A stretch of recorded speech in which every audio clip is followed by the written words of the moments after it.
আসসালামু আলাইকুম everyone, welcome back to my channel. আজ চলে এসেছি আরও একটি রেসিপি নিয়ে। আশা করছি আমার আজকের এই রেসিপিটাও আপনাদের কাছে ভালো লাগবে। আমার আজকের রেসিপি হচ্ছে চিকেন ব্রেড পকেট। ছোট থেকে বড় সবাই পছন্দ করবে। মূল রেসিপিতে চলে এসেছি। 1 কাপ মুরগির মাংস নিয়েছি। মুরগির বুকের মাংসটা আমি ছোট টুকরো করে কেটে ভালো করে ধুয়ে নিয়েছি। দিয়েছি আদা রসুন বাটা 1 টেবিল চামচ, লবণ দিয়েছি স্বাদ মতো, সয়া সস 1 টেবিল চামচ দিয়েছি, মরিচের গুঁড়া 1 চা চামচ দিয়েছি, গরম মশলা গুঁড়া দিয়েছি এখানে 1 চা চামচ, আর জিরা গুঁড়া দিয়েছি 1/2 চা চামচ পরিমাণে। সব কিছু ভালোভাবে আমি মাখিয়ে নিয়েছি। এখন চলে যাচ্ছি রান্নায়। একটি প্যান বসিয়ে দিয়েছি চুলার মধ্যে। দিয়েছি 2 টেবিল চামচ পরিমাণে সয়াবিন তেল। দিয়ে দিচ্ছি এখন আমি মাখিয়ে রাখা মাংসগুলোকে। এখানে কোনো পানি দেওয়া লাগবে না, এই মাংস থেকেই পানি বের হবে, সেই পানিতেই মাংসগুলো সেদ্ধ হয়ে যাবে।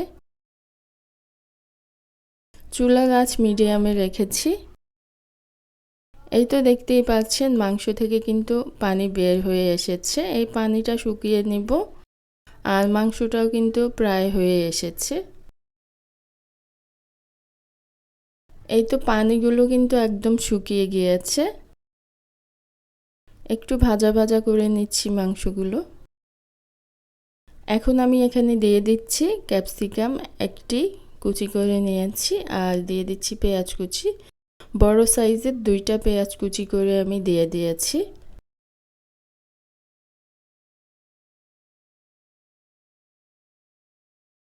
ক্যাপসিকামটা গাঢ় কালার কিন্তু হয়ে এসেছে, বেশি রান্না করার দরকার নেই।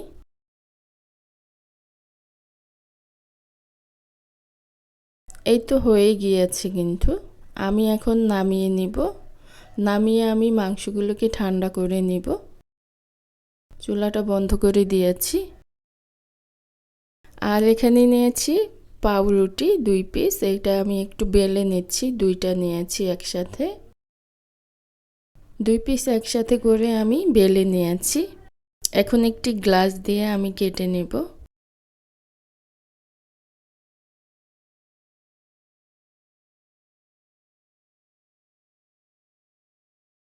দুইটা কিন্তু খুব সুন্দরভাবে মিশে গিয়েছে।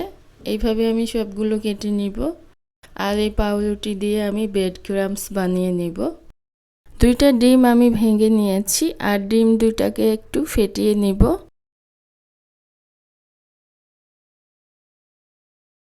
খুব ভালোভাবে আমি ডিম 2টাকে ফেটিয়ে নিয়েছি।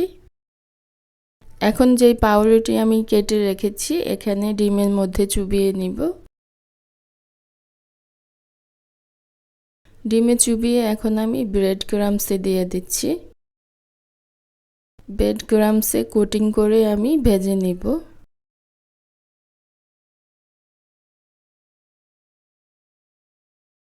পাউরুটি আমি ব্লেন্ডারে ব্লেন্ড করে নিয়েছি।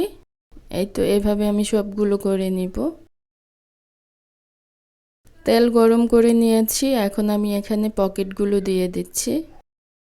চুলার আঁচ মিডিয়ামে রেখেছি। উল্টে পাল্টে আমি ভেজে নিব। পুরির মতো কিন্তু এগুলো ফুলে উঠবে, দেখতেই পাচ্ছেন ফুলতে শুরু করেছে। এভাবে উল্টে পাল্টে আমি পকেটগুলো ভেজে নেব।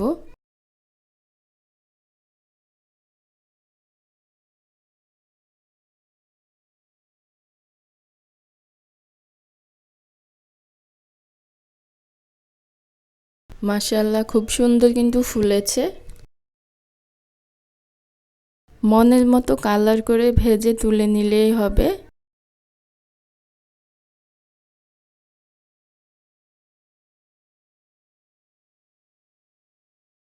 খুব সুন্দর কালার এসছে।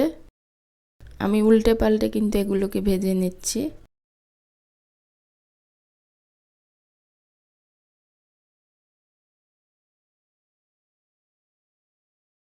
হয়ে গিয়েছে, এখন আমি তুলে নিব।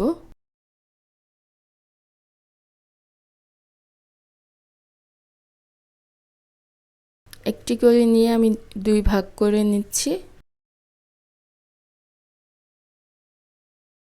এই তো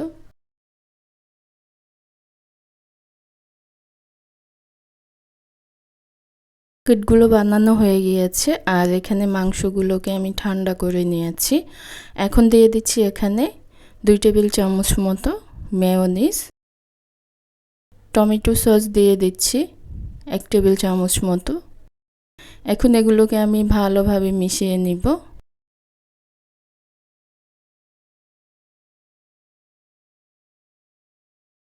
সব কিছু মিক্স করা হয়ে গিয়েছে। এখন আমি পকেটগুলো নিয়ে নিব আর পকেটের মধ্যে পুর দিয়ে দিচ্ছি।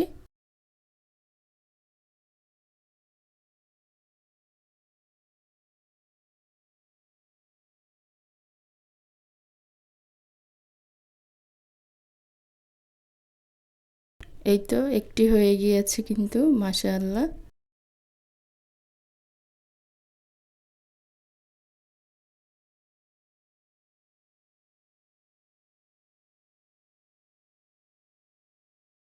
এইভাবে আমি সবগুলো বানিয়ে নিব। এই তো সবগুলো পকেট আমি বানিয়ে নিয়েছি। মাশাআল্লাহ দেখতে যেমন সুন্দর হয়েছে, খেতেও আলহামদুলিল্লাহ অনেক মজার হয়েছে। আশা করছি আমার আজকের রেসিপিটা আপনাদের কাছে ভালো লেগেছে। ভালো লেগে থাকলে প্লিজ একটি লাইক দিয়ে দিবেন। যারা এখনও আমার চ্যানেলটাকে সাবস্ক্রাইব করেননি প্লিজ সাবস্ক্রাইব করে দিবেন। আজকের মতো এখানেই বিদায় নিচ্ছি। আবার ফিরে আসবো নতুন কোনো রেসিপি নিয়ে। সে পর্যন্ত সবাই ভালো থাকবেন, সুস্থ থাকবেন। আল্লাহ হাফিজ।